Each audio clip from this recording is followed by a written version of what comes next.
Assalomu alaykum yurtdoshlar. Mana qurilish jarayonidan sizlarga bitta video tayyorlay dedim.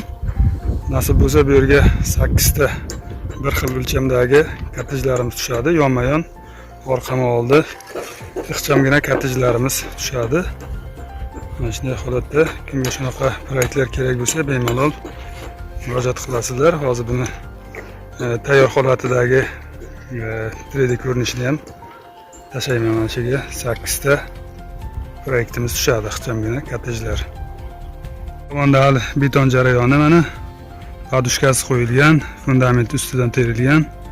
Bu yoq podval bo'ladi. Podvalimizda ham faqat ekonom variant kottej bo'lgani uchun podvalimizda ham bunday shlaka blokda teramiz.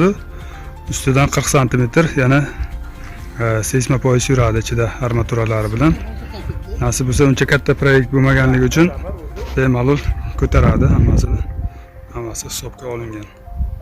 Mana bu yoqda 4 ta hozir o'sha bloklar terilyapti. Va bu tomonda ham xuddi shunday 4 ta shunaqa kottej tushadi yonma-yon. Orqama oldi aniqrog'i.